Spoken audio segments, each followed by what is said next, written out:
Good afternoon, everyone, and welcome to the fourth session of our symposium, Reinterrogating Experimentality, Contemporary Pathways of Practice in Independent Art Spaces.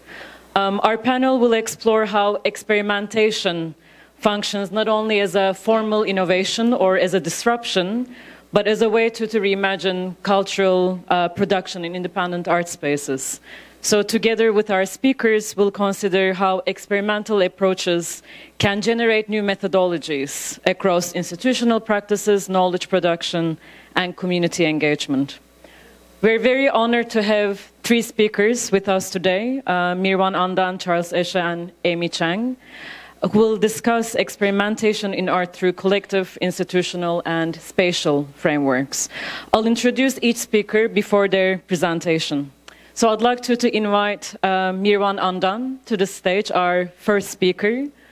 Andan is a member of the Jakarta-based collective Rangrupa and the founding director of Palimaji in Makassar.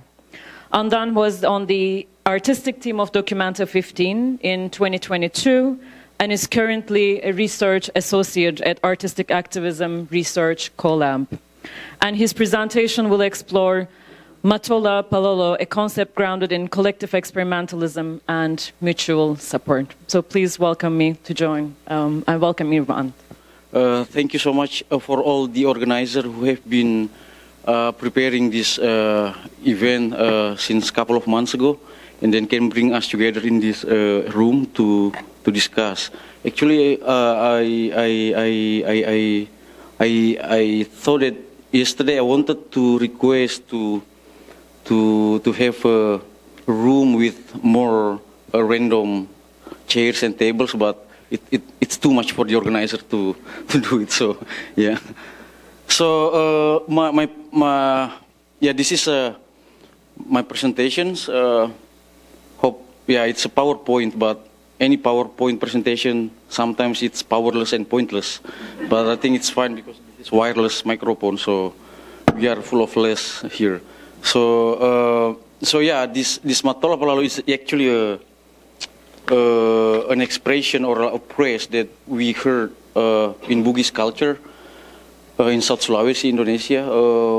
I heard these terms since I was a kid, while my mom touching my head and then said that may you achieve something much than our generation. So what is Matola Palolo? So these questions, thank you for Nicole Wang to elaborate the concept and also the questions of for these presentations. So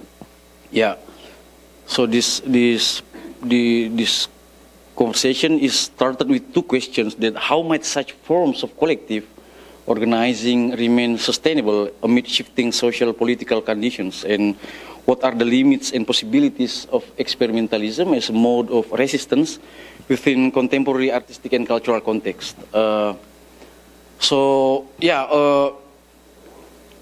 One of the most important values in Lumbung, among many values, Lumbung is both as a method and a practice, is a regeneration. So among these values you see in the screen, with potential for further elaborations and inclusion. So actually, maybe some of you, Lumbung is, maybe some of you know that Lumbung is a method and practice that we, Rangrupa, introduced to Western Europe a couple of years ago. And I'm pretty sure that you still know what we did last summer, 2022. So this is Indonesia, the origin of where Lumbung comes from. You can see the blue one and then the red one. In terms of time zones, it's always divided into three: West Indonesia, Central Indonesia, and then Eastern part of Indonesia. But in terms of socio-political economy, it's always divided into Western part of Indonesia, which is the blue one, and then the red part of Indonesia, which is the eastern part. I come from the Sulawesi here, the eastern part of Indonesia. So what is Matola Palolo? It's actually a value system aimed at engaging the younger generation as an active participant of the community serving as a platform for learning, knowledge transmission, behavioral transmission, and cultivation of values essential for the development of nurturing human resource and humanity itself. It's actually a spirit of collective experimentalism, an active engagement with reciprocity, resource sharing, and co-creation of opportunities for those committed to fostering a shared ethos. It proposed a model of generosity and interdependence that shapes the material and social infrastructure of artistic and cultural spaces. Yeah. So this is us, Ruang Rupa, and for us, the regeneration is critical concern if we believe that the initiative we engage in, whether in the realm of art, activism, or other fields, are meaningful and worth sustaining. As our physical lives are finite, the continuity of our ideas and practice depends on our ability to regenerate them beyond our individual lives. We're not going to live 1,000 years, so regeneration is very important. So instead of depending exclusively on Western system of knowledge production, a system that historically accompanied colonial expansion into regions such as Indonesia. So this presentation aims to examine a value that is intrinsically tied to the concept of regeneration, one that is culturally grounded within the local context from which Lumbung generate, which is Indonesia. Given Indonesian vast cultural diversity encompassing over 17,500 more islands, so anyone who wants to visit all the islands, you need at least 84 years, one island one day since you were born. So Sulawesi, the place where Matola Palalo expression comes from, is always a home for Lagaligo, they recognize as the longest epic in the world. So, talking about regenerations, I will start that in 2002 we were invited to Gwangju Biennale, that was curated by Charles Sesche. I think he will also elaborate more on this.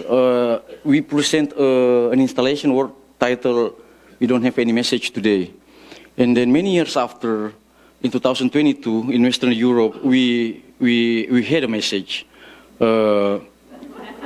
Those are some of the messages among many other messages we had. So you can see we're evolving from 2002 to 2022. We didn't have any message that day, and then in 2022 we had a message. Yeah. This is the Predicianum behind that we even set up a dormitory for 100 years there. People sleeping, coming from many places in the world, sleeping there, and then we have every night party, of course with the young people, including kids. And then a couple of days after the closing of Lumbung 1, or people call it Documenta 15, one of the staff from this event texted me. What is missing? Because after they cleaning everything, they still ask us that what is missing. And then after he texted me, I replied sooner that human. No human there. So before there are many humans, and then human gone. So that's also the question of regenerating. So this is Ruang Rupa in early days, from a place or a living house that we always rent. For 15 years we rent living houses because we want to live with the art practices that we do.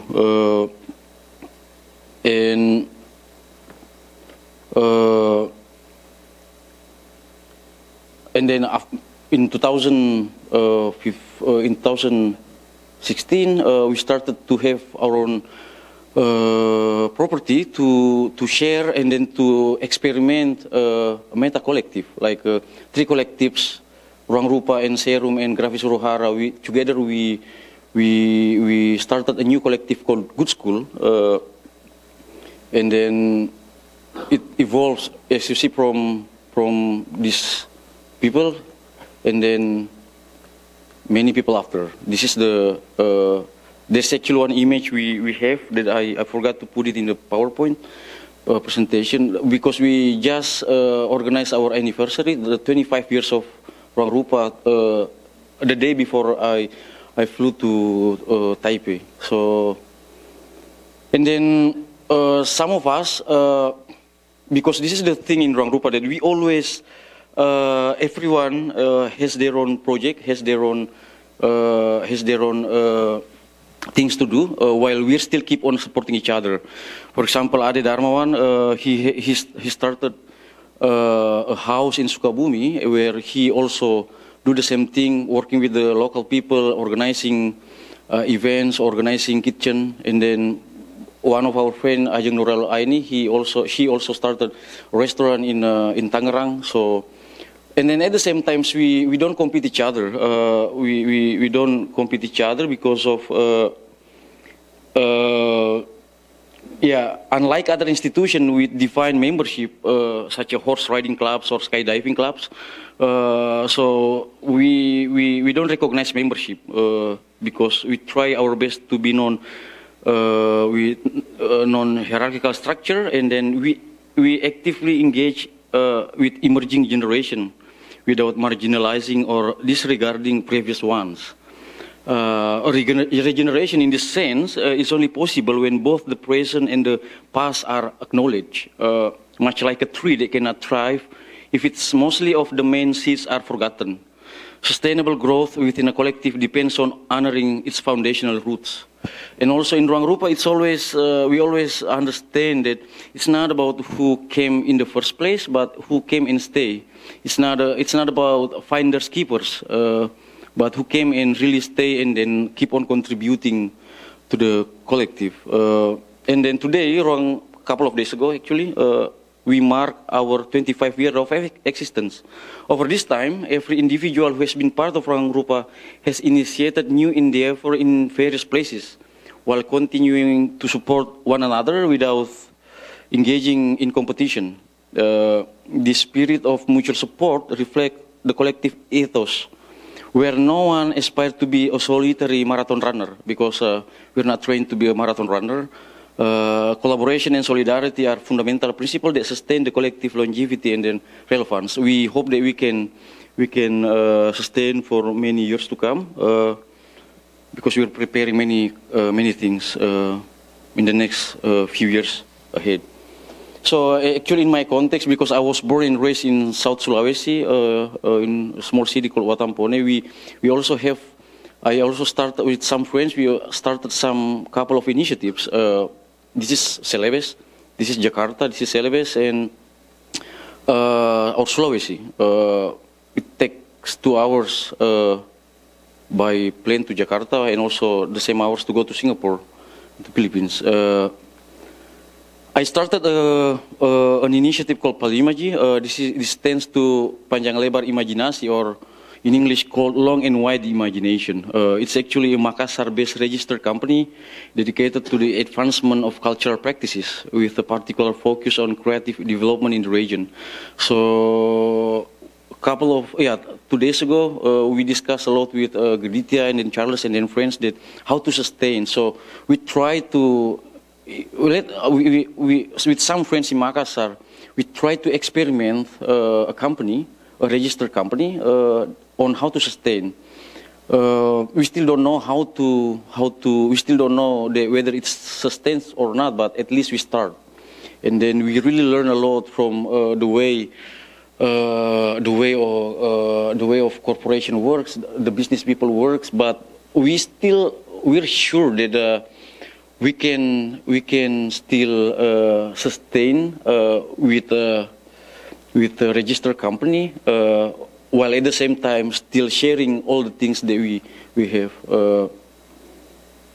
And then we also, with some friends, we also started an initiative called Musyawara Arsip Independent, or in English, Assembly of Independent Archive. It's actually initiated in 2004. It's a platform committed to archiving and presenting the endangered and forgotten history of artistic and cultural practices and its relation to the social and political issue, with a particular emphasis on South Sulawesi and more broadly the eastern region of Indonesia.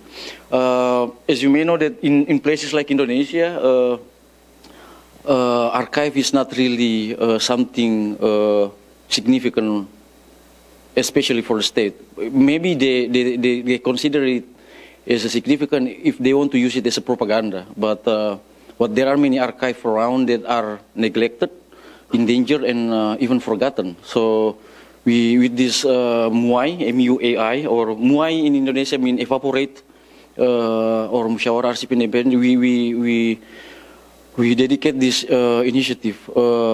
So it's always a question for us that how do we run this? Do we have space? So for this company and also this initiative, because I've been living with my mother-in-law house. I don't have house. Up until now I have a family, but we still live with our mother-in-law. And then she's very generous, and she just let us to live them. I've been living with her for 10 years, and then we organized a couple of things in that house, from workshop, kitchen, and inviting people to come, and even to stay overnight. I know some friends of my brother-in-law. I started to date my wife in 2006, and then there was a guy who started to hang out there, and then the day I left to Taiwan, he's still there hanging out and then sleeping. So the generosity is really, I feel it every day from this. This is kind of the archive that we want to work with. There is an initiative called Celebes Vintage Gallery. He's been working many years to gather all the found object documents. Sometimes it deals with the Chinese diaspora in Makassar, and then no one cares about it. They just use his own house as a storage for all this archive. And then with this Musyawarah in Arsip Independent, we are starting to work with him just to hang out and then thinking about how to work on this. We still don't have any solution, but we just talk about it all the time, almost every day. So this is kind of archive he has in his house, like a billboard from the 40s or 30s of Chinese business groups or books or things like this. So it's their kind of things are in danger, both as a material and also as an ideas. So this is the house of my mother-in-law that we always use as a place for this initiative in archiving, and then also the company, the register company I just started. So this is the atmosphere all the time. This is my son. He's not Wong Kar-wai, so this is my son. So that's actually the working studio behind him that we always work and then sit and then do things. Yeah, this is always the atmosphere in the living house. The other initiative we started earlier in 2018 is Riwanwa. It's actually a project initiative based in Makassar, aimed at generating and disseminating knowledge and lived experience through diverse means, employing interdisciplinary methodologies, cultivating critical dialogue and discourse, and producing and presenting artistic works. We always gather like this. It's like majlis, and we have a setup of screening equipments. We organize workshop, for example, workshop for art handler. We have a library. We always, I think that she mentioned earlier in Philippines that it always comes with the food. So I think this is also the same in Southeast Asia or Asia in general, that we always have a fish barbecue. Any one of you come to us, we always welcome you with a fish barbecue, but just let us know 2 days ahead before. So we will always, we will organize fish barbecue for you. So this is the how it's set up.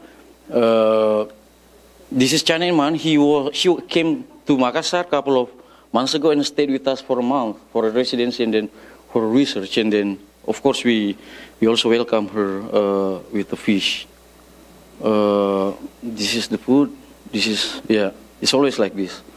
And then 2 days before I left to Taiwan, we did an opening of an exhibition of a new collective that was started 2 years ago. And then they came to us and then said that, is it possible to do an exhibition here? And then say, okay, let's discuss, hang out for 2 months, and then that's it. The exhibition happened.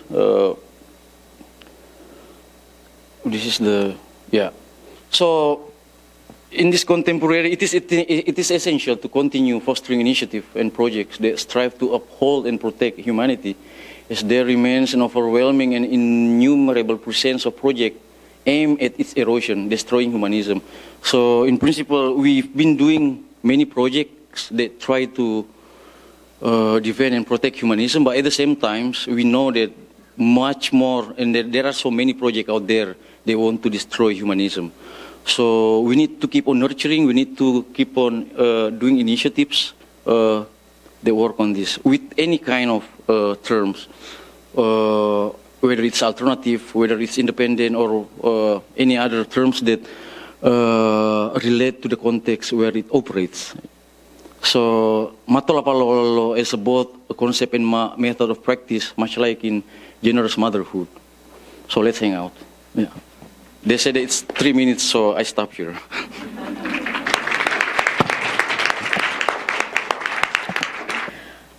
Charles Teschel is a curator and writer based in Amsterdam. He's also professor of contemporary art and curating at University of the Arts London.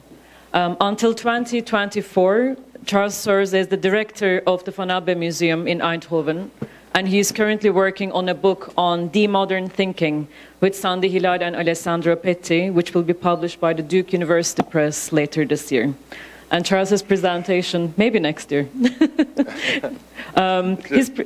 His presentation will explore the emergence and also the challenges of experimental institutionalism in Western European art institutions since the early 2000s. Thank you so much for joining us, Charles. Thank you, Oscar. And thanks to CLAB and to AAA as well, to Chris, for this very kind invitation. And I'd just like to thank Eva Danson and Nicole, somewhere here, for organising everything so smoothly for me.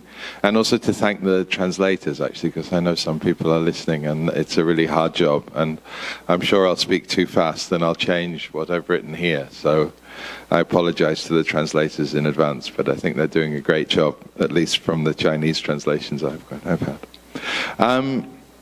So I'm a little bit misplaced here, no? I'm going to talk about my own context and my own culture coming from Europe, and I'll gloss that idea of Europe in a minute. In terms of alternative spaces or independent organizations, it's interesting that we still haven't settled on a vocabulary. I remember, and I'll mention briefly the Guangzhou Biennale, that we hadn't settled on a vocabulary then. We would use alternative spaces, independent, artist-run, and we're still struggling with this, which is maybe because of the plurality of the condition of these institutions, that they are actually very different and they're very context-specific.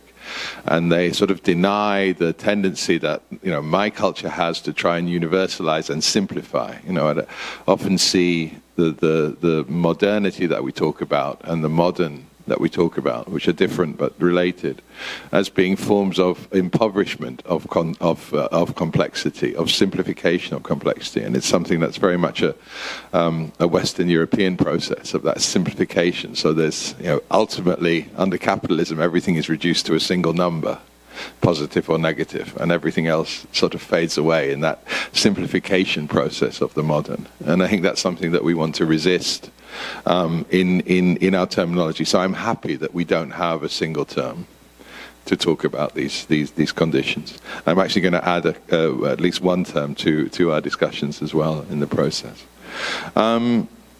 So I think it is a little strange that I'm going to talk about that place, Northwest Europe, which has had so much impact on the world in many ways that we all, I think, understand to be mostly harmful, in a conference about Asian independent art spaces. And I understand the incongruity of that. But at the same time, I do think it's important that, at least from a European perspective, that we try to build dialogue and relation outside of ourselves, because so often our tendency is to universalize our own condition, to normalize my body as the body which is spoken about, and every other body is a deviant version of this body. And of course, that's simply, once you say it, it's absurd. But nevertheless, in the back of our heads, in the back of our discourses, those kind of presumptions do relate. So the only way out of that, at least for us, is to try and put ourselves in relation and dialogue in which the exchange can be one that is, if never equal because of the history, is an attempt to give space and recognize the differences. And I think that that's built through positioning and being specific about our own condition, even within Europe. So I would also want to emphasize the idea of speaking from a Northwest European perspective. And I often think actually that it would be more interesting here in Asia, and I work quite a lot in Romania at the moment and also in the Balkans, or Romania is part of the Balkans, but the former Yugoslavia, let's say. Whole other story. But working there, I often think that actually those places are more interesting in terms of having a positioned dialogue with other parts of the world than Northwest Europe, which has, through its colonial history, such a limitation in its imaginative capacity to connect with others beyond immediately trying to universalize and trying, if you like, to come to that one term, which would be the kind of Western art historical desire to come to that one term for the independent space, the artist-run institution, or the alternative organization. No? So we're sort of struggling with our own condition in that way and our own training, I think, in some ways. But I nevertheless think that this conversation is an important one, because the relations between us, between Northwest Europe and East Asia, let's say, for a moment, to be specific, that those relations cannot be ignored or dismissed, despite the fact that they are historically one-sided, painful, exploitative, and that colonial history is also something that needs to be faced. It can only be faced, because I'm not interested in, speaking after Andan is always a pleasure. We did it once a couple of years ago as well, in Kassel, when I was speaking on my people's territory in a way that was utterly shaming. But partly this was the inability of Northwest Europe to have a dialogue with anyone else except itself, and to constantly, through, in this case, German guilt, but in a way that's just an excuse, constantly recenter my bodies into the discussion, and to ignore any other conversations that are happening outside that centering of the white body. So the reaction to Rangrupa and to Lumbung 1, I think, is very much part of this discussion of how can we learn to be part of a world of many worlds, rather than constantly try to command the world as it is. So it's in that spirit that I'm going to look at this condition of two institutions which I'm very much personally implicated in, because I was the director of both of them in these periods. The two institutions that I'm going to look at are Rooseum, which is in Malmö in Sweden, and Van Abbe Museum in Eindhoven in the Netherlands. So they're two states with relatively similar histories, if we gloss it very quickly, in Northwest Europe, who benefited hugely from the fruits of colonial exploitation in their pasts. In the Dutch case, Andan knows very well. In the Swedish case, it's slightly more complicated, or at one remove, but essentially the same story. And these are two provincial cities within those contexts. So what's interesting, I think, both Eindhoven and Malmö are not capital cities. And in not being a capital city, in that condition of the negative universalizations that Europe imposes, the marginal cities actually have an advantage in the question of experimenting, because they don't have to carry this burden of the national narrative, which in Europe is such a heavy burden. We saw it in Germany is of course the archetypal example of this heaviness of their national narrative. And we could say, why then are they a nation at all? Wouldn't Germany be much better as a series of separate states? But that's another question. But nevertheless, they forced themselves as a single nation upon us. Two nations, maybe with Austria as well, but more or less a single nation, and they have to carry this narrative with them as a result of that. So, being in the just off the center of the center, no, as they imagine themselves, in a provincial city within a Northwest European context, is actually quite a specific place. And I think some of what I'm talking about is related to that provincial condition within a very centralizing space. And I do hope that this talk will also maybe slightly extend the dialogue around the alternative space not only in terms of geographic relation, but also in terms of institutional relation. Because what I'm going to talk about, because of this slightly off-center position in the province, you have a relationship to the center that's also one of dialogue and relation. And at the same time, both institutions are not really the alternative spaces that we've been talking about, but are somehow this sort of interstitial space between, or negotiating between, the larger museum and formal spaces and the artist-run spaces. And I think it helps us if we understand, and people have mentioned this already, understand the idea of an artistic ecosystem in terms of its institutional structures. So in other words, where are these, the hard line between the alternative, let's call it the alternative space for a moment, yeah? Or all those other terms being or said silently, no? The alternative space and the museum, let's call it, as the more formalized structure. That this hard line is not actually what exists, but there's much more of a slow shift and a spectrum of condition between the two. And I suppose I'm going to talk in that space of the spectrum. Maybe Van Abbe Museum much more in the museum category, but nevertheless having a particular history that locates itself outside the hardcore center. And Ruseum in the lower category. 10 minutes left already. I've only just started. Sorry, gosh. Oh gosh, what am I going to do? That was a surprise. Okay, I'll carry on and then see how far I get, and then I'll stop when you hold up 0. I think that's the only thing I can do, because I can't really edit it now so quickly. I want to start by maybe adding to the terminology that we've been discussing by thinking about these terms, new institutionalism and experimental institutionalism, which is something that I did, and I still feel quite passionate that we should use experimental institutionalism and not new institutionalism. New institutionalism itself emerged around the turn of the century to describe some new art spaces and was coined initially by Jonas Eckerberg in Oslo. It was applied to a number of mostly Western and Northern, though not exclusively Western and Northern, non-collecting, non-museum contemporary art institutions, including such places, some of them you might have heard of, Palais de Tokyo in Paris, the Kunstverein in München, under Maria Lind particularly, Platform Guarantee in Istanbul, BAC in Utrecht, Vauxhall Gallery Foundation in Warsaw, Witte de Wit in Rotterdam, and the Ruseum in Malmö, which I'm going to talk about. It was strange, I have to say, and partly my formulation of experimental institutionalism was kicking back at being categorized by somebody from outside while we were actually doing it. It was strange that this term new institutionalism emerged at the same time that we were doing it, because suddenly it became part of a movement that you, of course, you never recognized within yourself. But I think it was nevertheless valid, actually, and there were real connections, bonds of friendship, bonds of solidarity in a political sense between those organizations that I've mentioned, as well as a lot of competition.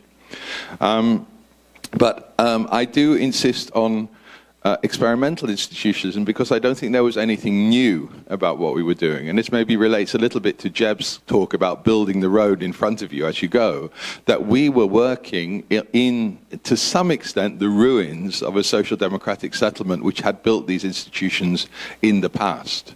So we were not building new institutions, we were reforming or experimenting with the institutional infrastructure that already existed. And that is, of course, the legacy of the colonial exploitation of Europe, which gave the wealth to make it possible. I'll come back in a moment to that in relation to Van Abbe, if I have time. So I think that this term experimental institutionalism, to me, and why institutionalism rather than institutions, it's because I think it refers to a methodology of working. So it refers to something which is beyond the actual pragmatics of how do you manage and program and construct institutions, and whether you're thinking about an ideology of how that might develop from where it was. So let me turn to the Ruseum itself.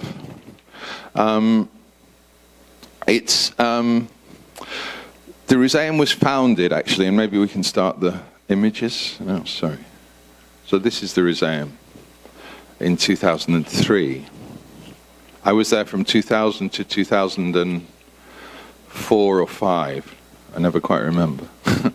The institution was started by a rich Swedish banker, Frederick Rose, so hence Ruseum. It was named after him. whose private collection was meant to be housed there.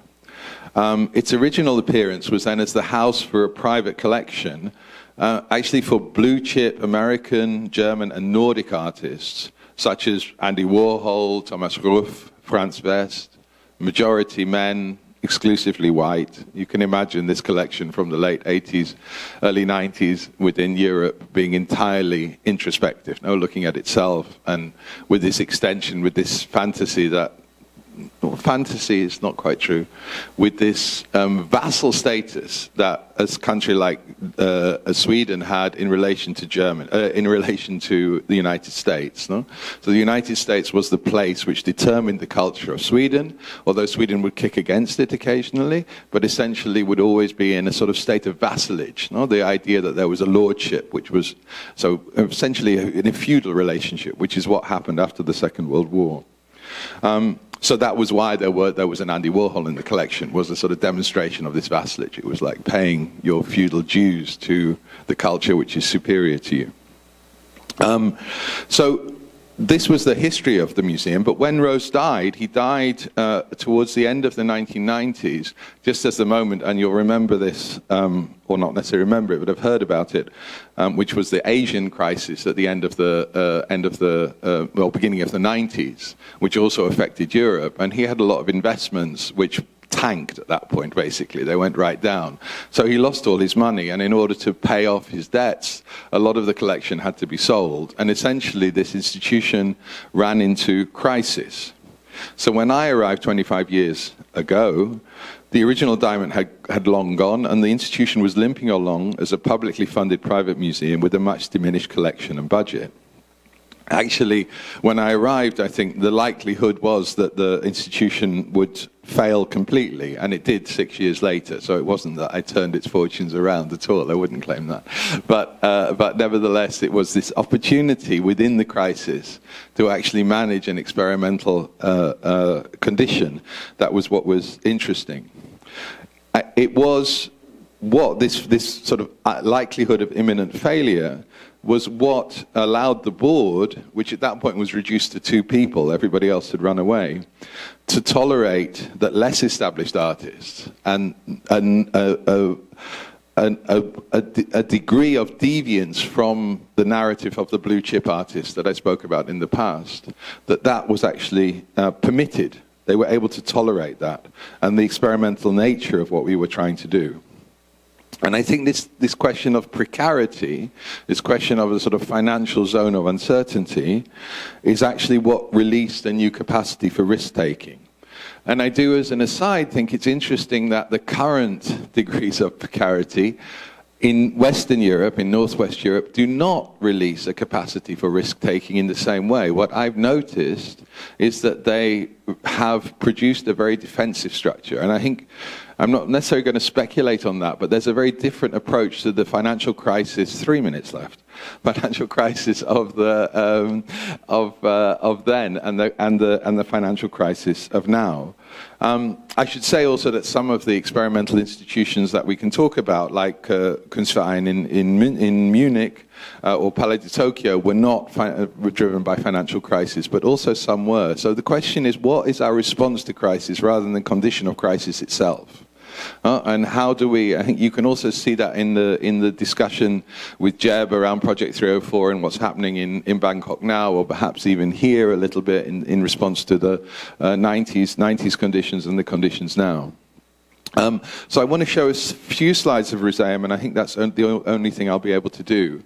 So this was the first poster of the Roseum when we started, and this was really, this is actually a Morrissey song. We're not allowed to mention him anymore because he became a fascist, but this, at the time you could still quote him, and it was sort of quite trendy, and it was of my generation music, basically. But it also was a sort of statement of this whole house will need rebuilding. And so the difference between Jeb's building of the road and our rebuilding is, I think, a significant one to take. I'll go quickly. And one of the first projects I thought was interesting was there was this wall, which you can see at the back here being lifted up. The building was an old electricity station, so they still had these machine lifters in the roof. And we were able to lift up the room, and an American artist called Mark Bain vibrated this wall and then swung it through the space and eventually laid it flat. And so it moved from this, and this wall was very famous in the space because it had held the Andy Warhols and the Franz Wests and things like that. And so it was this sort of legendary wall. And so doing this was really shaking up a certain idea of privilege, I suppose. And moving it from the vertical to the horizontal was for me very important. And afterwards we used it as a stage where we invited bands, local bands to perform. And it was kind of an exorcising of the qualities of the qualities of privilege that the space represented, at least for me. To try and prepare the ground for something else to happen, you need to exercise the spirits of the past. And this exercising was happening in relationship to this exhibition. These are some of the examples of some of the projects that we're doing, where you can see the sort of discursive on the top right is an artist, Luca Frey, who had a residency, that music, that there's a sort of mixing of disciplines, that part of this space is also used by the Art Academy, which was allowed in. All of these things were, again, about sort of replacing an idea of the white cube, of the sort of modern space of contemplation, with a space of activity, which I think is very much common to all of the ideas that we've spoken about in relation to alternative spaces. This idea of calling a community to order, calling it to a particular purpose, I think comes in, rather than this idea of a generalized public which would understand and appreciate the quality of artworks from distant but nevertheless very important locations like the United States to Sweden. I wanted to mention that while I was working in Rooseum, time's up. Okay, can I have 1 minute more? Just to finish? Yeah? So while I was working there, I was also, together with Hu Hanru, we curated the Gwangju Biennale, which was really formative for me. I think the first time I really understood the difference between modern and contemporary art was in Indonesia, actually, and talking to Ade, I think, when, no, it's actually in Yogyakarta, I'm wrong. And talking to Ivan Tipu, who was a performance artist at the time, no? And he said, I'm a contemporary artist. And I said, yeah, but we're all contemporary artists. And he said, no, I'm a contemporary artist, I'm a performer. And this definition that contemporary art was not something which was temporal, like what was happening now, but was actually a set of aesthetic strategies, performance, installation, video, and things like that, was something that, for me at that time, and that was probably my ignorance, but for me at that time marked an understanding that we were moving into a different phase. And that I think my very slow, very dumb, and sort of dull disenchantment with modernity begins at that point. No?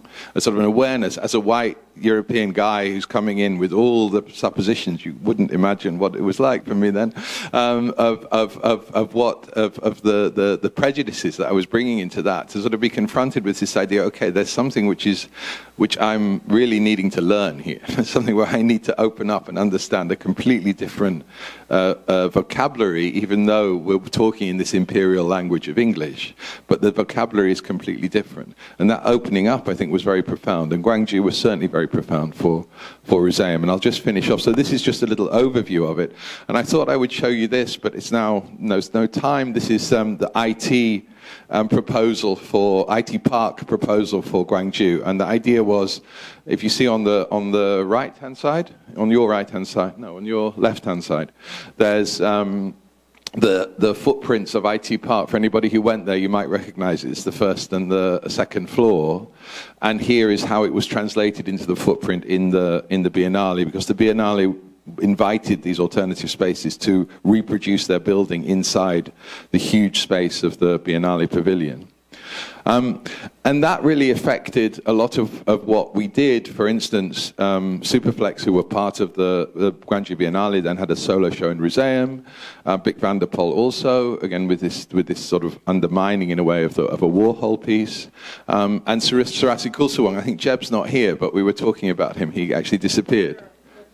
So we were talking about Surasi, and And this is what he did. So I'm going to have to skip forward just to the end, and just to think that what I was going to talk about was how the discussion in the Museum was limited because it didn't take on a decolonial discourse, and I think the decolonial discourse is something that's absolutely crucial to understanding where we are now.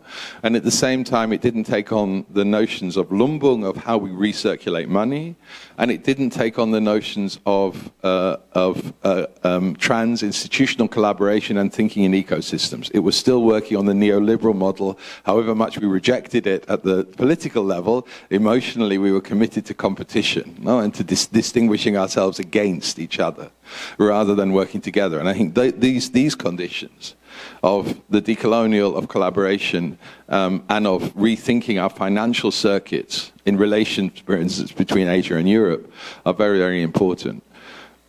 The level of risk-taking has reduced, and I think if we are to move ahead, we need to keep taking risks as experimental institutions. We need to recognize more clearly and articulate our positionalities. That's what I tried to do and took far too long at the beginning, to recognize my European in relation to being here. And all their complexities, no? Because positionality is not only geography, but it's also memory, it's also histories that you carry with you. It's also family and intimate relations as well, which define these positionalities. It's to build this relation without my people's tendency to immediately universalize ourselves within those relations. And what I mean by that is that, say, for instance, Dutch people, which I am part of, very much refuse to position themselves as a particular culture within other cultures, but often claim that they don't have a culture. The Queen recently, a few years ago, said that there are no Dutch characteristics. She was so blind to the idea of the specificity that she thought it didn't exist, that there was simply a normal measure of which was Dutchness, and everybody else had characteristics, but we didn't. And this is something, I think, which goes along with the universalizing. And ultimately, I think the agenda which comes from the Zapatista movement is to try and create, through these institutions and through the difference in those institutions, a world in which many worlds fit. Apologies for going on so long. Thank you very much.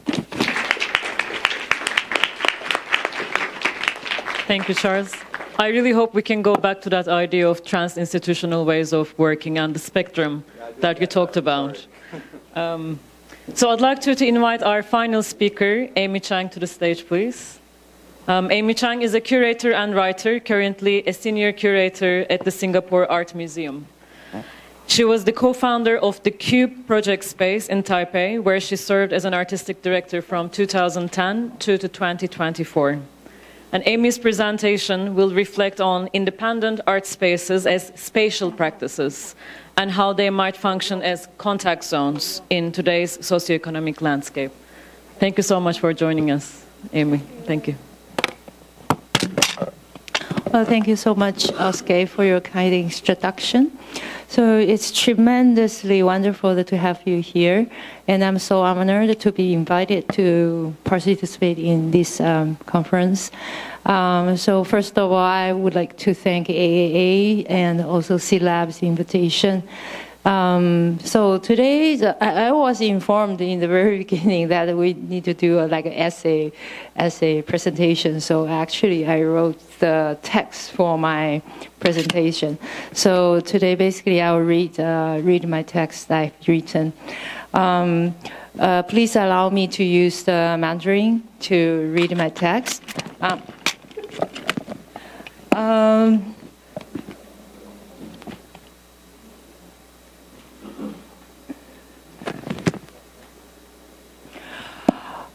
我今天想要跟大家分享的哈，是我工作了15年的一个独立空间，叫做立方计划空间。那我觉得这是一个非常好的机会，能够让我在这边在15年的就是经营或者是说实践这个空间之后，有这个机会可以跟大家来分享啊。我的这个发表的这个 title 叫做《空间的斡旋》。 当下时代独立艺术空间的双重性这个双重性是关于重构关系跟听见历史的回声。亨利·列夫菲尔在他的经典的著作《空间的生产》里面阐释了现代的空间生产本身就是一种赋权的行动。空间只有通过实践，它的权力关系才能被揭示并转化。他写过，我们所关注的是空间的悠久历史，尽管空间既不是不好意思，空间只有通过实践，它的权力关系才能够被揭示和转化。他写道，我们关注的是空间的悠久的历史，尽管空间它不是主体，也不是客体，而是一种社会现实。这也就是说，它是一组关系和形式。这句话呢，不仅适用于今天从上层的观点来探讨现代社会中空间政治的部署，也适合用来用贴近地面的姿态，我们来反思今天在发达资本主义底下艺术生态中的独立空间到底意味着什么。就很像多数的文化实践者所理解的，当我们谈论独立空间，它其实不只是在谈论物理的时间跟空间，或者是把它视为一个艺术的载体或者容器而已。今天我们需要将空间实践视为文化社会关系制造的动能性，而这个动能性它所将开出的各种开放性的成果，其实是涵盖了它自身的意志、过程和结果。因此，无论是尝试要跨地域的合作，还是跨领域的合作，还是要探讨自我组织的精神，发掘潜在的社群，或者是要进行另外一种知识生产的方法和可能性，一直到它最终成为一波波的空间的行动，它们的实现都可将视为今天在新一轮的艺术景观的阶层制度底下进行主动的社会关系的重构力量。正如列培福尔的空间论，今天我们不管是想要挪用既有的脉络，还是要误用空间的各种手段，我们都是在形成一种文化的斡旋的能力。另外一方面，这个过程也使得让实践主体能够反身性的审视当下的各种文化表达的各种展演范式。我觉得他最理想的目标其实是用这样的方法再打开另外一种经验和知识的生产。我将这样子的一个知识生产笼统的称之为一种艺，就是 Zeno 的一种生产。它的表达其实有一种双重性哦。列普菲尔谈的空间论，他说空间不是主体，也不是客体，而是一种现实，一种关系状态。但是如果我们换一个角度，我们将空间当作一具身体，那么身体中实践它，则是像在身体中间我们感受到使这个身体能够运行的血气和经络。刚刚漏过了这一章，好，不好意思，我直接跳过。好，那这个就是黄帝的内经图。他说在里面你看到身体内部的经络虽然不可见，但我们因为它具体的感受到一种活化的能量。题外话，大家可以看到这个内经图里面，他们演绎身体作为一个空间，事实上在发动这个空间能够让它活化的这个丹田的部位，其实是有一个人拼命的在踩水车。我觉得我们是做空间的实践，很像在下面拼命的在踩水车，对，然后可以发出它的那个能量。好，除了这张图之外，就是这个内经图之外，我也想用这样的图让提示一下，就是说这个在东方或西方古老文明中都出现过的这样子的一个视觉图像，就是双头佛。它其实是在比喻一种多维度的一种时空空间的概念。它意思不是只是一个方向性的展示哈，我们明白它其实是在表达一种超越单向的或者是线性时间的一种知见。从2002年到2005年呢，亚洲艺术文献库其实他们梳理了台湾1980年代到90年代独立艺术空间的历史。但这里历史究竟涵盖什么样的意义？我们其实知道，所有的独立艺术空间的出现或结束都不是孤立发生的，所以在这边历史化的意义也等同我们要处理它和现在这个时代的关系位置和形式。台湾从80年代到90年代那段时间，社会从极为强大的政治管束和制约走到解严，那时同时是社会人魂思想和行动解放的时刻。在全球化的影响之下，社会空间生产的主旋律其实是资本主义下发展的地理空间跟体制空间。当时如果有独立空间这样的概念，他们的精神更如时代撞击下的一种回声，或者我们可以理解它有反作用力，就有作用力，就会有反作用力。在90年代，这个往往与前卫的概念，还有20世纪中发展的所谓的反文化的概念跟精神连接在一起。但是在过了20-30年之后，随着世界发展走向资本主义化和机构化的这样子的一个潮流，我们所处的社会其实已经没有所谓的外部空间。空间政治也随着经历了程度不一的收编、转化、消失或再生。今天我们谈论空间，我们首先需要将这样的过程问题意识化，或者是说我们必须将它问题化来思考。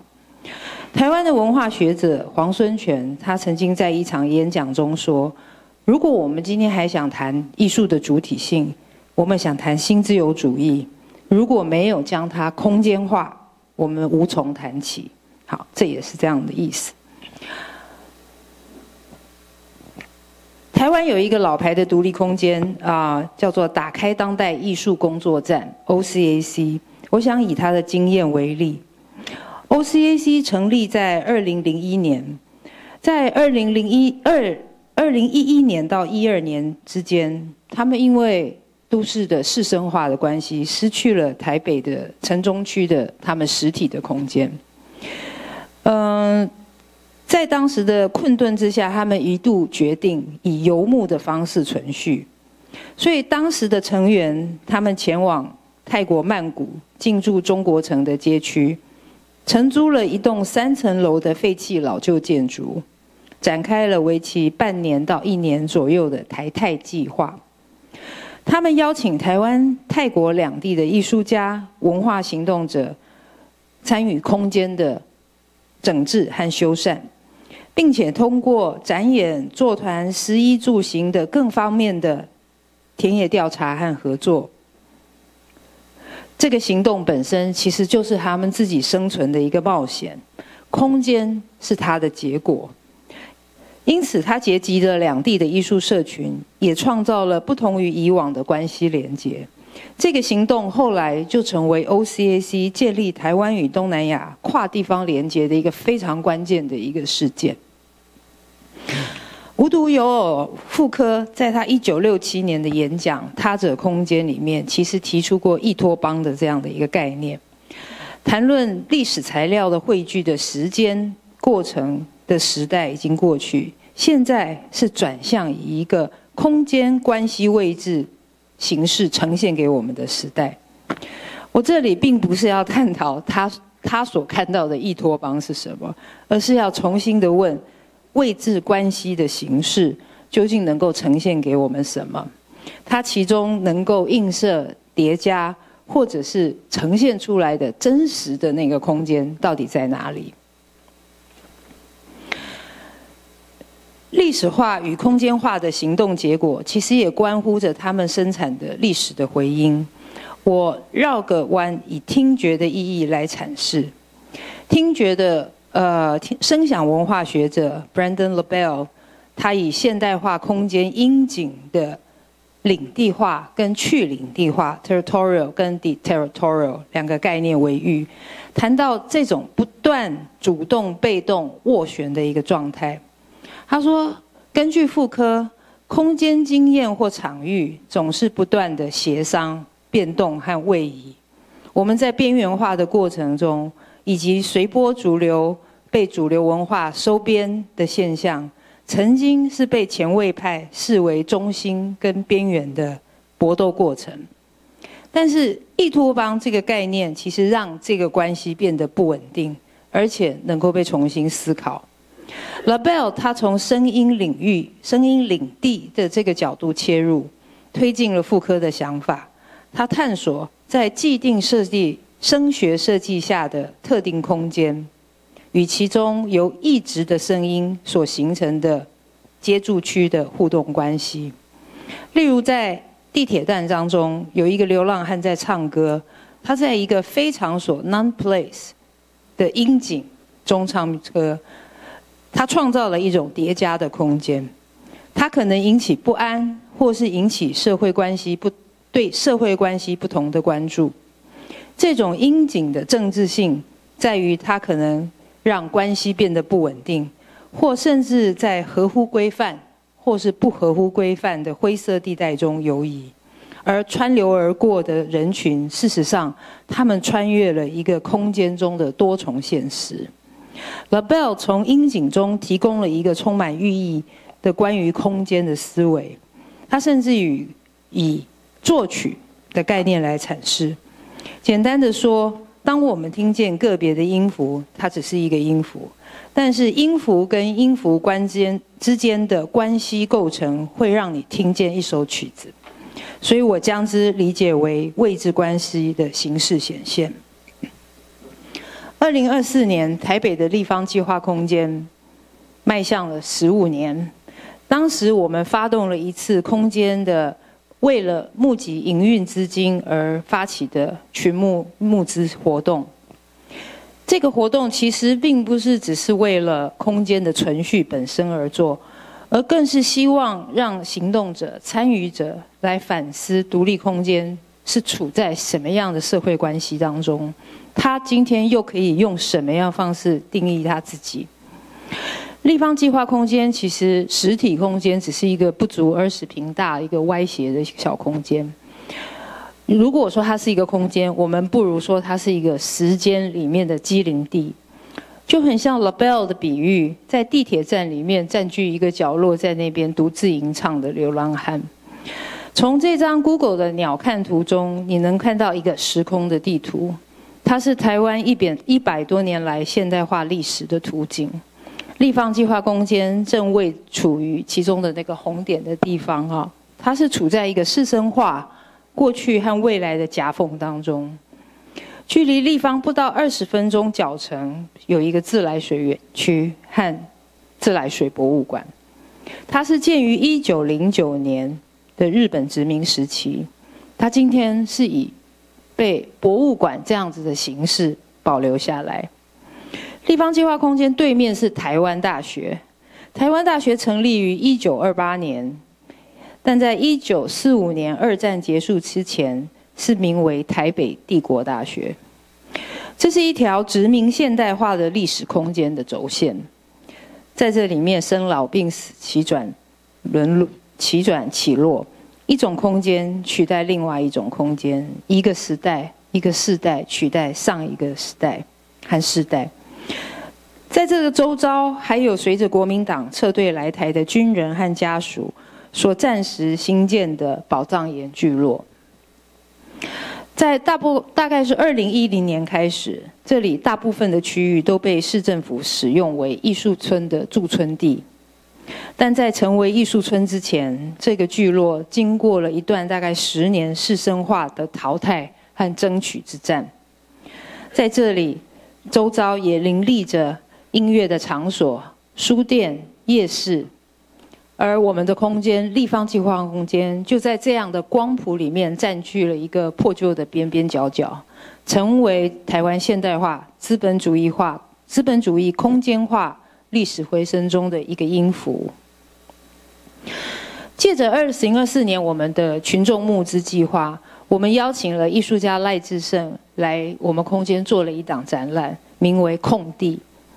立方计划空间在募款的讯息中，我们传达这个募款的计划不只是为了筹措经费，更是希望以此来探索独立空间未来的可能性到底是什么。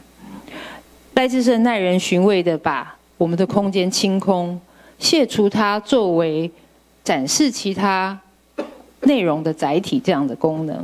它通过空间的展示，空间本身来讨论空间。它让观众走到里面，自己填入意义。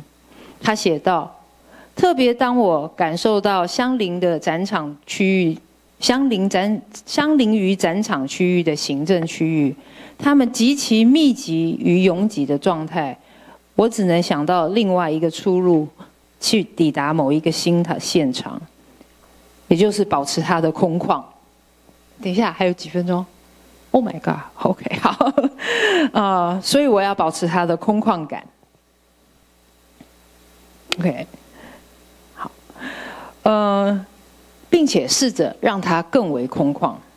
好，最后我想再举一个立方计划空间在疫情时间举办的一个展览，叫做《明日备忘录》，进一步的延伸这块空地。这个展览其实是由纽约老牌非营利独立机构艺术策展联盟 ICI 所策划的。他巡回到台北的时候，我们立方加入了在地的策展，扩展为明日备忘录台北城南版。ICI 这个经营了半个世纪的独立机构，向来是以策展为方法，连接世界各地。这个计划集结了30个策展人，29个艺术计划，探讨 COVID-19 疫情对世界的冲击，人们如何重新思索未来，以及探讨人与世界的关系。这个台北城南版呢，以在地的加入作为反馈，我们邀请了5组台湾的策展人和艺术家加入，在空间上试图以捷运线，各位看到这张图就是这个台北 MRT 的捷运沿线，绿线上面的4个捷运站所连接的行动轴线，来作为所谓的空间。好，这张地图是展览的空间图，它串起了9个节点。除了立方自身是一个比较完整，可以称之为空间的空间之外，其他都是捷运线的公车站牌的橱窗、咖啡厅的入口，或者是酒吧里面一面墙，或者是某一个正在展览的展览旁边的边角空间。好，甚至还有一个独立图书馆里面的几层的书架。好，那赖志胜的空地想来就十分耐人寻味了，或许可以帮人们带来一些疑惑。若说真有空间，它的叙事是在既有的空间脉络里面去叠加、寄生或是共生而成。或许这个是赖志胜说的新的现场。最后我要回到今天的这个主题哈，这个也是展览其中的一角。好，这个是我们空间的照片。回到展览的主题，我们在今天非常复杂的空间的政治里，资本逻辑挂帅的时代底下，独立空间实践仍然是一种理念上的搏斗。这种空间化的欲望和实践过程，它的目的其实是实践出另外一种在资本化、机构化的空间中，艺术与社会的交往关系和新的媒介动力。至于它承载了哪一种新，或许各位认为的新，并不在这样的空间现实里。此时此刻，很难给出一个一体全观的答案。但正因为这些不同程度的协商关系、争取、彼此投射、进行反思，这些答案也随之不断的在扩充和改变。但看它会使我们产生更多对创造性的想象、意志式的想象，或是我们只能在当下既有的框架跟价值观里面失去动力，还是希望？或许今日独立艺术空间的存在或存续，和过往历史时空的痕迹之间，就是以这样的方式撞击出所谓空间的回声。好，谢谢大家。谢谢 Amy， 请回座，因为我们还需要做一些 Q&A 的换场，谢谢。Thanking all of our speakers for their very generous conversations and contributions, of course. And for me, one of the threads that that's connecting all of your presentations is the idea of interdependence. I think you all discussed this idea, of interdependence, both as a conceptual tool, but also a practical necessity when it comes to experimentation. Andan, for instance, you spoke about interdependence through collective experimentalism, and you spoke about how generations, they keep learning from each other, and it's a two-way street that you talked about. And Charles, you described this idea through trans-institutional connections, and you also mentioned that beyond geographical connections, we should also think about how institutions are connected to each other, how they speak to each other. And Amy, in your presentation, you framed this idea through how we can restructure spatial and social relationships, especially when it comes to independent art spaces. So the experimentality is always something that's situated within shared structures. So it's something that I really wanted to emphasize first. And Andan, I want to go back to one of the questions that you introduced the presentation with, which was about limits and possibilities of experimentalism. And I would like to ask all the speakers actually about how you navigate the different rhythms when it comes to how you define what experimentalism might be. So I'm speaking about moments of clarity, but also moments of doubt, or the moments when you decide there is a need to pivot certain things, because you've been working on these ideas for more than 1 decade, 2 decades. So I really would love to hear a little bit more about these rhythms when it comes to moments, again, clarity and uncertainty when it comes to your respective practices. Charles, maybe we can start with you, because I was also struck by the title of your talk, Change is Hard. So maybe we can start with you. Yeah, I mean, thanks, Özge. And maybe I can combine this observation about interdependence with this idea of how you monitor experiment in a way, no? Because I think one of the interesting things about the use of the word experiment is I feel we inherit it really from a scientific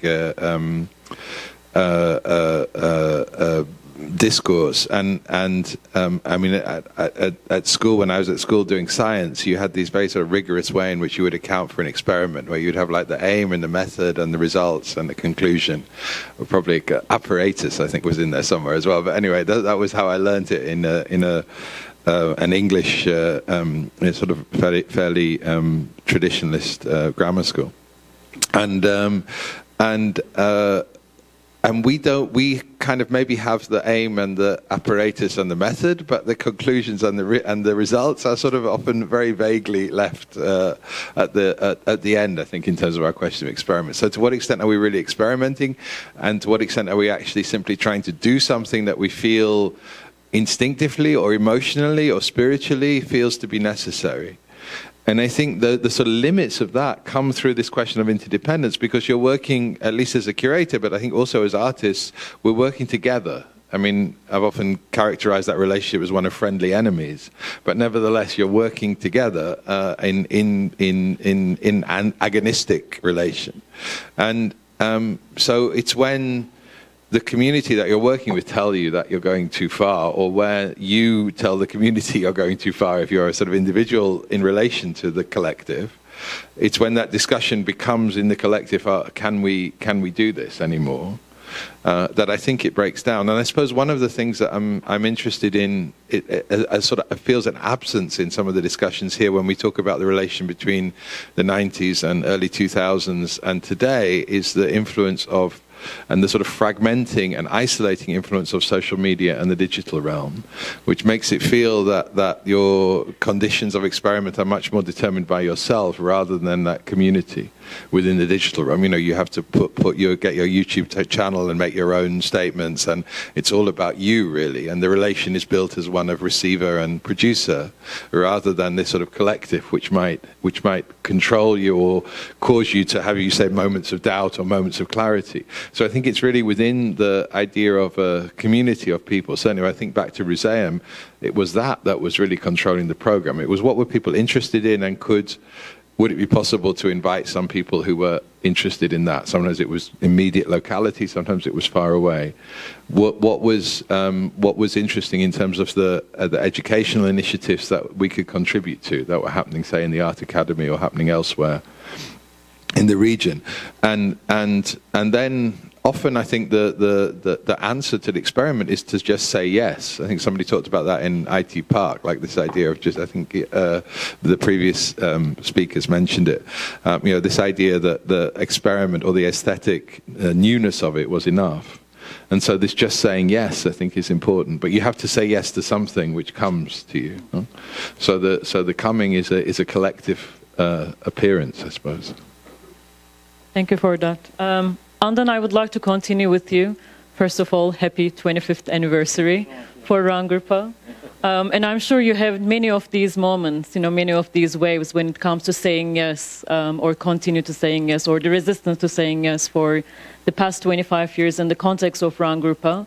But also, of course, you mentioned that you have initiated so many new collectives, and you continue doing that. So perhaps we can continue with you. Yeah, as I mentioned before, that not only me, like all of us in Rangrupa has been initiated a couple of things here and there. And then also at the same time, we still keep supporting each other. What Ade is starting in Sukabumi, we really support what he does, and then we always come there and then stay, and then try to find any possibilities. The same with I do in Makassar. Everyone in Rangrupa also engaging in supporting us, and then find the possibilities on how to sustain together. So continuing what about saying yes. So I think we mentioned this before, that if we have a capability to say yes, we also have a capability to say no at the same time. Depends on what comes to us. So as Charles said, that you need to say yes to anything to come to you, but at the same time also you can say no. Depends on what comes. Depends on what comes. And as you mentioned also that experimentation, yeah, that's why they call it experimentation, because it doesn't mean that it's always success. It can also be failed, and then it's part of the process. That's why they use the word to experiment, not to success. So they bring any data to the laboratory, or they learn about it, and then they call it experimentations. Not where do you go? When we ask them, where do you go? What do you want to do? I want to success. That's why I bring this data to the laboratory. But they say, I want to do experimentation on this data. So they take it to the library. So the rhythm is always up and down, up and down. It's not flat. Depends on the tune. But just like a radio, we need to tune in. We need to tune in so to be in the same frequency. Whether you are frequency modulation or amplitude modulation or shortwave or all those kind of radios categories. So yeah, depends on the frequency. I mean, tuning in is very important here. And then to tune in, it requires ability to listen. It requires ability to listen. That's why maybe some of you are familiar with the Quranic studies. In the Quran, it's mentioned that the first ability to human that was granted by the Creator is ability to listen. The first one, ability to listen. The second, ability to see. And the last one is ability to conceptualize. That's why maybe the conceptual art come the last one. Yeah. So yeah. Thank you for that. And speaking about frequencies and resonances, Amy, we can continue with you, especially with your experience with Theater Cube over 15 years. Yeah, thank you. So I continue with, I speak Mandarin. Sorry, put your earphone on. Thank you. 好，我用中文来回答啊。其实要谈实验性这件事情，我觉得，没有一个东西，就像独立空间，它的出现都不是孤立的。那实验性这个东西也不是一个 out of the blue 从天上掉下来的事情。所以，我想举一个我们去年年底我们空间做的一个活动，叫做声波萨满音乐季，听起来它就是一个音乐季。但是它不是突然有一天我们说我们要做一个音乐季，因为它很实验性，就是并不是在这样的方式底下去想出来。好，那为什么会想要做这个音乐季？其实它是我们长期在做声响文化的研究。那我们关注到非常多的声音创作者，其实他们长期活跃在边缘的社群里面。有的我们甚至说他们是在地下音乐的场景，有的是在前卫小剧场，有的他们只出现在社会运动的现场，或者是有些人是从学术领域里面来的。那这些人他本来就不同属于一个艺术的系统里边，甚至于你对他们说艺术这个词对他们来说都不一定是有意义的。好，但是这并不表示他们对艺术的想法是没有想法，就是他们对艺术未必没有想法，他们可能有非常独特的想法。那么我觉得这个精神，我们想要做的这件事情的精神，是跟任务去上这些来自于不同社群或者是不同领域的这些声音能够被连接起来，让大家能够共同感到。那我觉得那个基础的连接跟根源是来自于大家有对某一件事情有共同的热情。好，所以我很同意刚才Charles 讲的，就是它是来自于一种连接的基础，甚至于是并不是说我们今天要做一个实验叫做很实验性的东西。好，那我们从共同的这样的一个热群去激发出一些东西，我们认为那个是创造性的。好，那在这样子的过程里面，我们其实希望不同的社群可以互相彼此学习到新的知识，也建立艺术以外的网络社群。那这通常就会成为我们下一个实践计划的基础，所以它是累积而来，然后通过策展作为一种方法去得到翻新或者是拓展。那这是我们对所谓实验性的一个想法。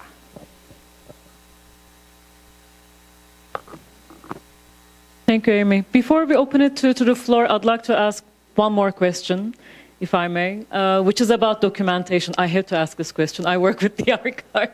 I'm really curious about how you think about the afterlife of what you do. You know, not only the experiments, but also the failures that Andan you were speaking about.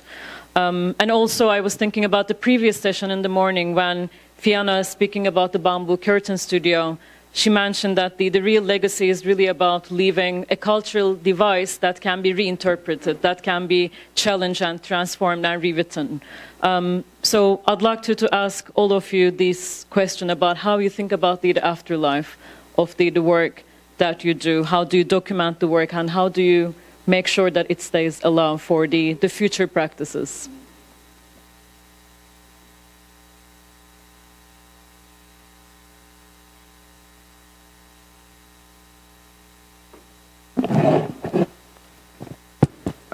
I think Ringo, I don't know where she is now. Sorry.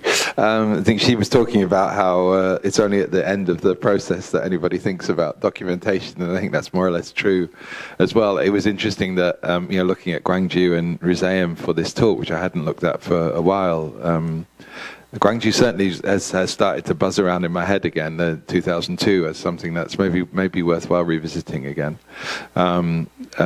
And Rizeum maybe less so, but finding images of that was really difficult. So I wanted to find an image of IT Park in the pavilion, but I haven't got it. I mean, maybe somebody here has, and they could share it with me. I don't know, but I think we would need to go through a whole process of rediscovering that if we were going to look at that as an exhibition.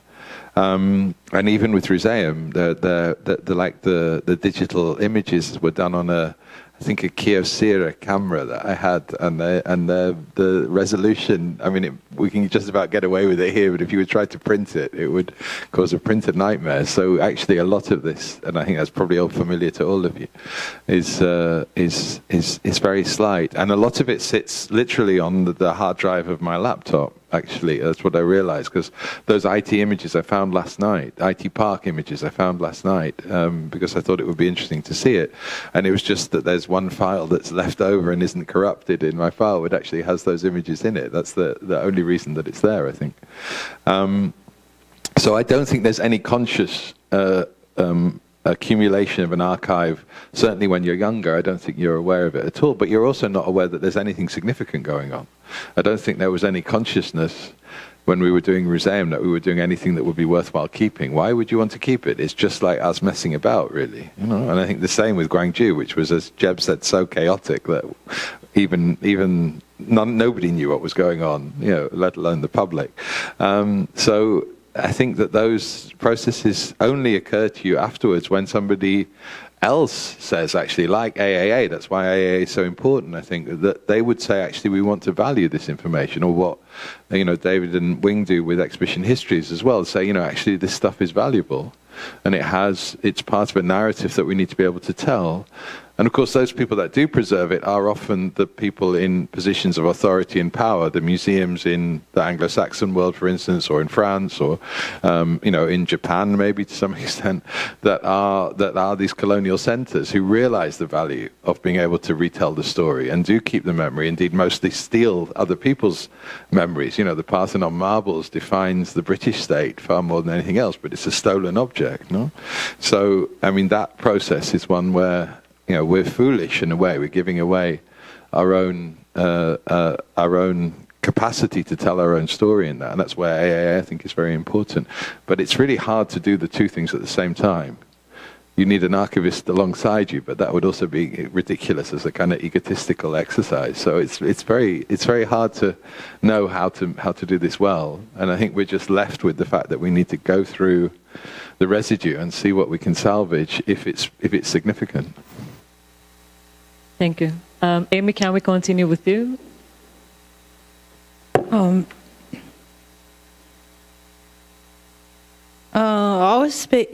讲中文。我们空间其实过去10年已经投入关于声响文化的研究，已经真的蛮久一段时间。如果要讲档案的话，声音的档案的保存或者是记录，可能是更为困难的一件事情，因为声音更加的无形哈。后来我们当然就是说。能够做基础的记录跟保存是一件很重要的事情，但是我们现在比较使用的方法是我们直接切入一个保存的角度，意思就是说，我们希望能够通过一个人的视角或是一群人的视角来提出该被保存或是该被讨论的这个东西是什么。比如说，我们做一个计划叫做 Sound Meridians， 就是声经络。那我们其实是希望去了解跟整理在东南亚不同区域大家的声响文化的发展跟背景。那我们的做法就是，我们其实上是邀请了一位策展人或者是艺术家们，共同的提出他们自己的生命经验当中的一件事情就可以了，跟声响文化相关的事情。然后由这个故事，他自己切身的故事，开始讲述这个声响文化的历史背景跟过程，以及为什么他觉得他应该值得提出这件事情来讨论。所以我们还继续在不断的研发当中，包括我们空间事实上也做了非常传统的这种档案收集，也就是用年表的方式编列了台湾的声响文化的发展。那这是一种方式。第二种方式呢，我们也做了一个网络的广播电台，因为我们希望能够创造的档案不是只有过去的东西，而是即使现在正在发生的声音，我们如何让它呈现。所以我们用网络广播的形式来做。那这个我们也称之为就是给未来的档案。好，那第三个就是我们希望通过，我们不是用我刚刚说我没有办法给一体全观的答案，也在于此，就是我们不可能无所包山包海，无所不包，所以我们不如就反过来，我们邀请特定的一个艺术家、策展人，针对他自己的一个经历，把这个历史的这个脉络拉出来，然后我们找到重要的节点里面来把它记录起来。这样。Yeah. Thank you, Amy. I think that expanded idea of documenting and then archiving resonates very well with Rangrupa's way of thinking. And it's also the 25th year, as you mentioned. And I know that you are thinking about how to share that history, not as a document, as a record, but something that can be reinterpreted and taken away and rewritten by the others as well. So, yeah, some efforts actually been conducted. It has been conducted by some friends, including for example, David and Wing and Charles and Ariana teams with After All. Got the archive and then also inviting people to read that archive and then composing new articles based on that archive. So that's one of among many others effort on how to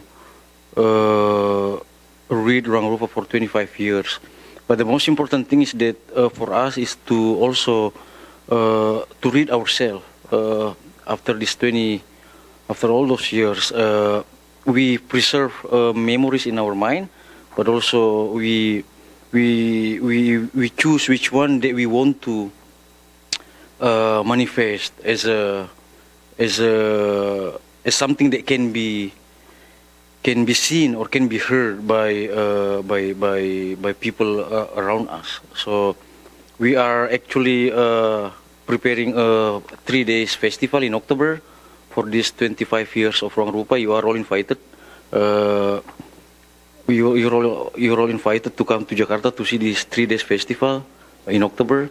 And then some of the projects or some of the stories that we've been doing for 25 years will be presented there. So it's one of a way of documenting the whole process, and then the process that we imagine also in the future. In a few years ahead, yeah. I'd like to ask our audience members if you have any comments or questions for our panelists. Please.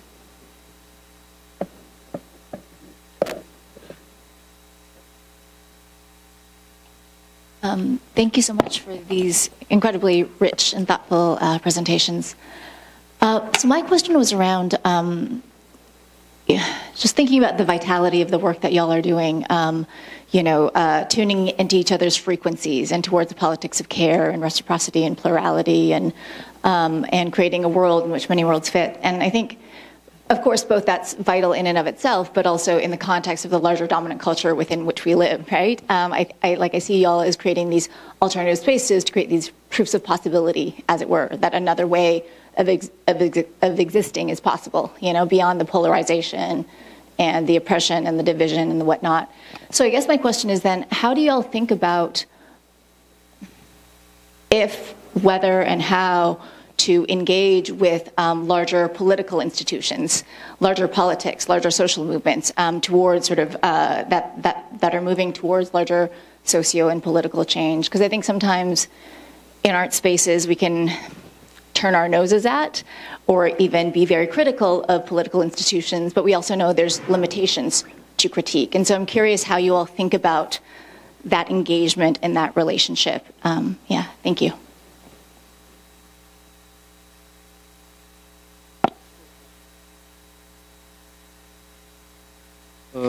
Yeah, the question is how do we engage with the larger political, not only institution, but also issue. We always consider ourselves as political since the beginning. I mean, even some of us, for example, didn't vote, but it's an action of politics. It's an action of political choice. So, but when we actually when we are drawn into a larger political issue and then even a larger political institution, we face it. So we face it in terms of that we don't run. I mean, because we also understand that the people who run this political institution are also human like us. They drink water, they eat carbo maybe, and then even more carbo than us. So they are a creature that we can talk with, not AI. Maybe someday if the politicians are all AI, maybe we're not going to talk to them. Yeah, I mean, speaking from a Northwest European position, we have a particular legacy, which is, I mean, very simply put, we're the product of the Cold War, no? Because our vassal status under the United States was contrasted with the vassal status of the countries that were under the Soviet Union. And in that process, the idea of freedom of art was something which was demonstrated against the supposed instrumentalization of art on the other side. So a lot of the funding comes from that motivation, like to demonstrate the value of, I put it in heavy inverted commas, freedom against socialism. And we're really living, there was a lot of inertia in that system, let's call it social democracy for a moment, there was a lot of inertia in that system, and that's what kept the funding going, and still does to some extent, even 36 years since the end of real existing socialism.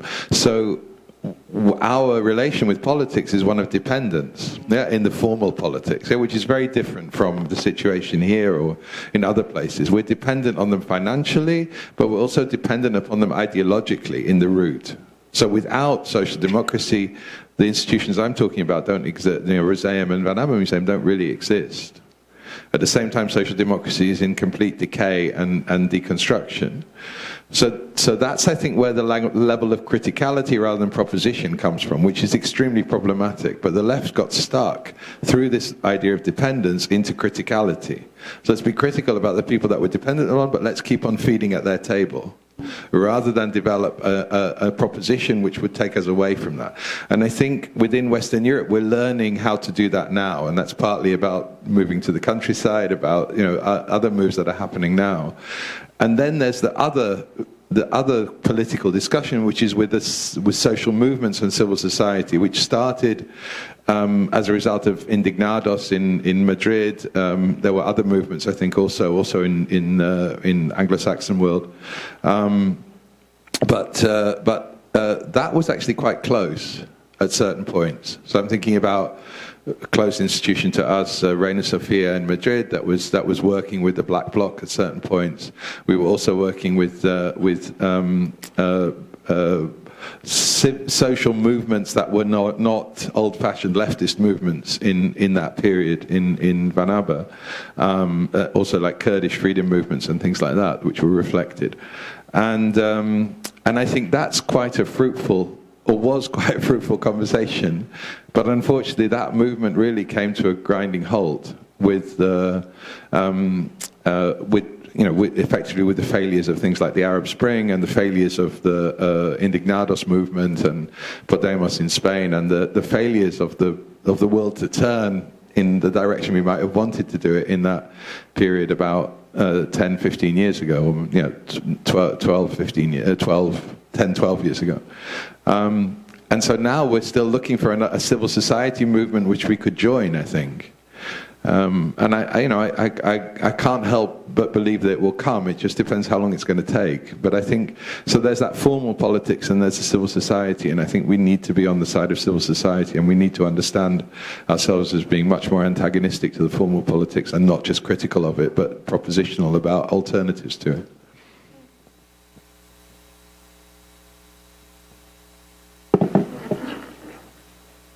Yeah, this is also the question I would like to ask Charles, because you mentioned about the national narratives that you confronted from the Europe as the contemporary art in the context of the European contemporary art.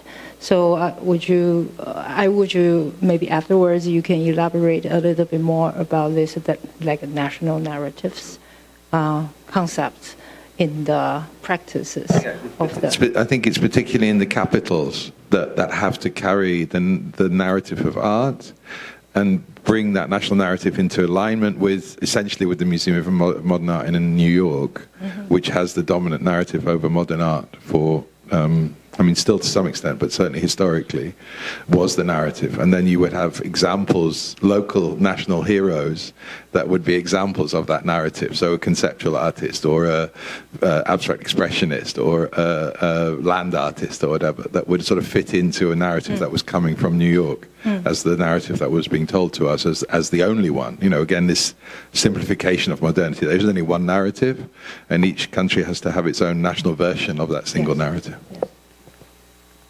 So, it's a good question. It's a good question because if I would like to say something about it, I think it's the end of the era that we don't have any, we hardly see any like critical insights from the contemporary art nowadays when confronting the political issues. In Taiwan, I would say that we are very free here. Probably in Southeast Asia, we are the probably only space we don't have a censorship here in Asia. However, we are something growing increasingly in recent years is the internal censorship. So it's subtle, and it's something that you didn't bring it up on the table, but it's indeed an issue happening here, and I believe it's also happening somewhere else in Asia, but we didn't brought this up to become a crucial issue to really discuss about it. Okay, time is up. But I want to add a little bit from our context that we in Ruang Rupa, or some of initiatives in Indonesia, I know that we never distance ourselves from politics because of those politicians who are ruling, and then we pay them by our tax. So we never distance ourselves. Even some of us working in the government, advising at the ministry, and so on, because for us to be political, it doesn't mean that you always distance yourself from the center of the storm. So if they are center of the storm, then get in there and then engage and then colorize it from inside. So, and then we have many experience about this, and then that's also the reason why maybe we can sustain for 25 years. Yeah. Thank you so much to everyone. You know, one thing that I would like to say is that the conversation really is a reminder of how we want to rethink not only about what art can do, but also all these conditions that really allow art to basically thrive in these situations alongside the communities that we're part of. Thank you so much to all of you. Thank you so much to all the audience members.